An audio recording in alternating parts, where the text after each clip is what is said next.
Good morning dear students. कल का topic जो हम पढ़ रहे थे जेनेटिकली मॉडिफाइड क्रॉप्स, आनुवंशिक रूप से रूपांतरित फसलें कौन कौन सी होती हैं और क्या होती हैं, उसके बारे में हमने कल पढ़ा। आज हम पढ़ेंगे ट्रांसजेनिक पादपों की उपयोगिता कि ट्रांसजेनिक पादपों की उपयोगिता क्या है। हम पढ़ चुके हैं कि ट्रांसजेनिक पादप या पराजीनी पादप वे पादप होते हैं जिसमें वांछित गुणों वाले बाहरी जीन्स का निवेश कराया जाता है। इस प्रकार इसमें स्वयं के अतिरिक्त दूसरे जीनों युक्त पादप होते हैं और इन्हें उत्पादित करने के लिए रिकॉम्बिनेंट डीएनए टेक्नोलॉजी काम में ली जाती है। ट्रांसजेनिक जो प्लांट्स हैं वो आनुवंशिक रूप से रूपांतरित पादप इन्हीं को कहा जाता है। जो ट्रांसजेनिक प्लांट्स हैं इनको जेनेटिकली मॉडिफाइड प्लांट्स या क्रॉप्स कहा जाता है और जिनको संक्षेप में अपन जीएम प्लांट्स भी कहते हैं। जो ये जेनेटिकली मॉडिफाइड क्रॉप्स हैं ये बड़ी ही इम्पोर्टेंट क्रॉप्स हैं। हम रिकॉम्बिनेंट डीएनए टेक्नोलॉजी की सहायता से हमने वाइल्ड प्लांट्स की भी पराजीनी ट्रांसजेनिक वैरायटीज उत्पन्न की हैं, जिनमें जंगली पादपों की बात करें तो नीम है, अजाडिक्ट का इंडिका है, उसकी भी ट्रांसजेनिक नई प्रजाति उत्पन्न की है। कैथेरेंथस रोजियस है सदाबहार, उसकी भी है। सैंटिलम एल्बम, ये क्या है कि वाइल्ड प्लांट्स हैं जो कि ट्रांसजेनिक रूप से तैयार किए गए हैं। इसके अलावा कुछ वेजिटेबल क्रॉप्स भी हैं जिनको भी जेनेटिकली मॉडिफाइड करके विकसित किया गया है, जिनके काफ़ी अच्छे रिजल्ट्स रहे हैं। जैसे पत्ता गोभी है, गाजर है, मटर है, टमाटर है, बैंगन है, आलू हैं। ये क्या है कि सारी की सारी अपन ने जेनेटिकली मॉडिफाइड क्रॉप्स उत्पन्न कर ली हैं और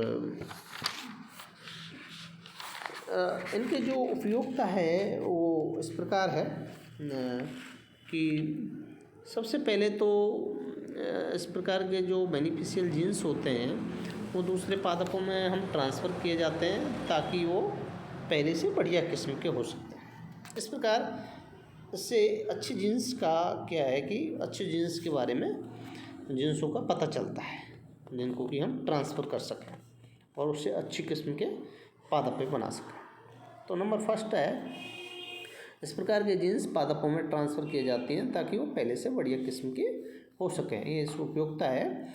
इसके अलावा पादप हैं जो मॉलिक्यूलर बायोलॉजी और जीन्स के कार्य के रेगुलेशन का अध्ययन करने में, जो बायोटेक्नोलॉजी की हेल्प से या रिकॉम्बिनेंट डीएनए टेक्नोलॉजी की हेल्प से ट्रांसजेनिक पादप जो तैयार किए जाते हैं उनमें मॉलिक्यूलर बायोलॉजी जो कि आणविक जैव की है जीन्स के कार्य के रेगुलेशन की स्टडी आसानी से कर सकते हैं। जीन्स जो विभिन्न प्रजातियों के लिए प्रतिरोधी होता है को ट्रांसजेनिक पादप की कीट वायरस प्रतिरोधी किस्म बनाने में, जो जीन्स कीट्स के लिए क्या होते हैं प्रतिरोधी होते हैं, उनसे क्या है कि कीट वायरस प्रतिरोधी वैरायटीज बनाने में उनका अपन यूज कर सकते हैं। ये एक अच्छा है। जैसे क्राइजीन्स की हेल्प से बीटी कॉटन का निर्माण किया गया। कई जीन्स ट्रांसफ़र करके ट्रांसजेनिक प्लांट्स में प्रोडक्टिविटी क्वालिटी में सुधार लाया जा सकता है, जैसे प्रोटीन और लिपिड की क्वालिटी में। तो अच्छे जीन्स का जब हम समावेश कराएंगे रिकॉम्बिनेंट डीएनए टेक्नोलॉजी की हेल्प से, तो उसमें क्या है कि प्रोडक्टिविटी क्वालिटी में सुधार लाया जा सकता है। ये भी इस बायोटेक्नोलॉजी की उपयोगिता है। नेक्स्ट, ट्रांसजेनिक प्लांट्स में से कल्पित बायोकेमिकल्स, मतलब जो अपने कल्पनीय हैं, जो अच्छे जैव रसायन हैं वो उत्पन्न किए जा सकते हैं, जैसे इंटरफेरॉन्स हैं, इंसुलिन है, इम्यूनोग्लोबिन है आदि। ये बड़ा इम्पोर्टेंट इसकी उपयोगिता है ट्रांसजेनिक प्लांट्स की, कि इनसे अपन मनवांछित बायोकेमिकल्स उत्पन्न किए जा रहे हैं आजकल, जैसे इंटरफेरॉन्स हैं, इंसुलिन है एंड इम्यूनोग्लोबिन है। ट्रांसजेनिक पादपों से रोगजनकों से निकाला गया एंटीजेनिक प्रोटीन की जीन भी कोडित कर उत्पन्न की जाती है। तो जो रोगजनक जो एंटीजेनिक प्रोटीन है उसके जीन्स को कोडित कर या निकाल के हम ट्रांसजेनिक प्लांट्स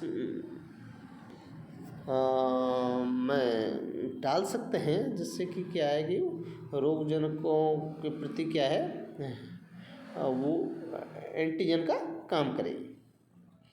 अजैविक प्रतिबलों जैसे एबायोटिक फैक्टर्स हैं, जैसे ठंडा है, सूखा, लवण आदि के लिए जो ट्रांसजेनिक फसलें होती हैं वो अधिक सहिष्णु होती हैं। इस प्रकार की फसलों का भी निर्माण करा गया है, जैसे पाला प्रतिरोधी फसलों का, जो ज़्यादा ठंड से ना सूखें, लवण ज़्यादा हों तो उसको भी सहन कर सकें, हाई टेम्परेचर को सहन कर सकें। इस प्रकार की फसलें भी बायोटेक्नोलॉजी की हेल्प से तैयार की जा रही हैं। पीड़कनाशी प्रतिरोधी फसल उत्पन्न करना, ये अच्छा है। पीड़कनाशी जो है प्रतिरोधी फसल उत्पन्न कर रहे हैं। कटाई पश्चात होने वाले नुकसानों को कम करने में भी सहायक है। प्लांट्स द्वारा खनिज उपयोग क्षमता में वृद्धि, जो बायोटेक्नोलॉजी की सहायता से ऐसे प्लांट्स क्रॉप्स डेवलप की जा रही हैं जिनकी की एब्जॉर्प्शन पावर है मिनरल्स की वो ज़्यादा हो, जिससे कि मृदा की उर्वरता बनी रहे, जिससे कि शीघ्र मृदा उर्वरता समापन को रोकते हैं। मतलब ये प्लांट्स ऐसे हैं जो खनिज उपयोग क्षमता में वृद्धि करते हैं। नेक्स्ट है खाद्य पदार्थों के पौष्टिक स्तर में वृद्धि। खाद्य पदार्थों के जो भी खाद्यान्न हैं या जो भी फसलें हैं अपनी, वो बायोटेक्नोलॉजी उनके पौष्टिक स्तर में वृद्धि हो, जैसे विटामिन ए युक्त चावल तैयार किया गया है। नेक्स्ट है जेनेटिकली मॉडिफाइड फूड, कि आनुवंशिक रूपांतरित भोजन क्या होता है।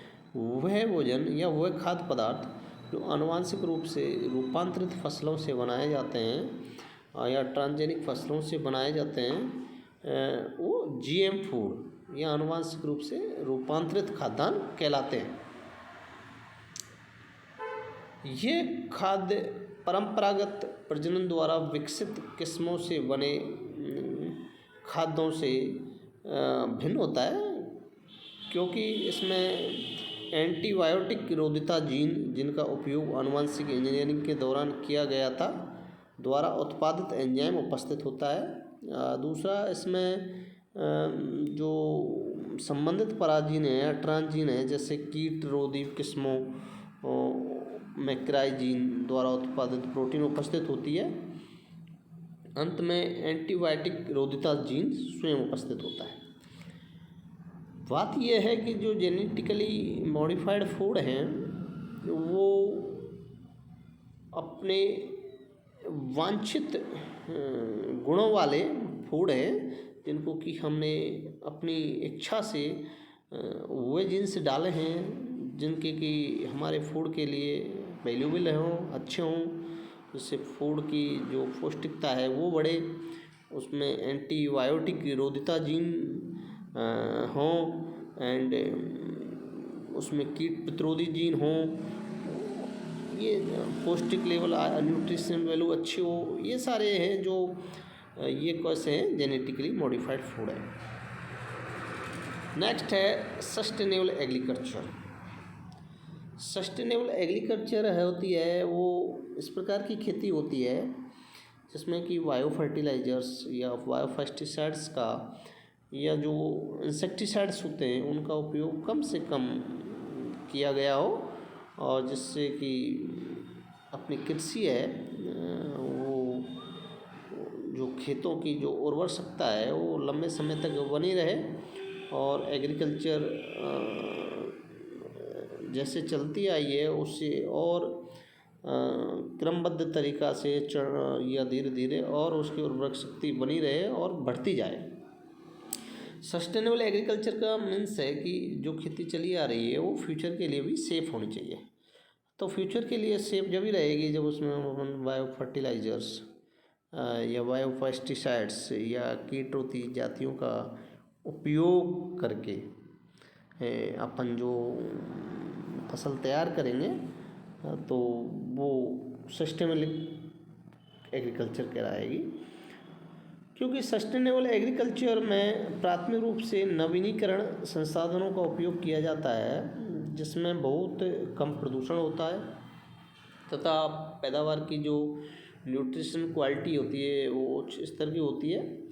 किसी प्रकार का विकास जो अनवीनीकरणीय संसाधनों के उपयोग में कमी तथा साथ में प्रदूषण स्तर घटाता है वह कृषि के स्थायित्व को बढ़ाते हैं। बात यह है जो नवीनीकरण संसाधनों का उपयोग किया जाता है जहाँ जो अनवीनीकरणीय संसाधनों के उपयोग में कमी लाता है प्रदूषण के स्तर को घटाता है बायो फर्टिलाइजर्स या बायो पेस्टिसाइड्स या कीट प्रतिरोधी साथियों का जहाँ उपयोग होता है वो जो जैव तकनीक की सहायता से जो एग्रीकल्चर या खेती की जाएगी वो सस्टेनेबल एग्रीकल्चर कहलाती है। ठीक, थैंक यू।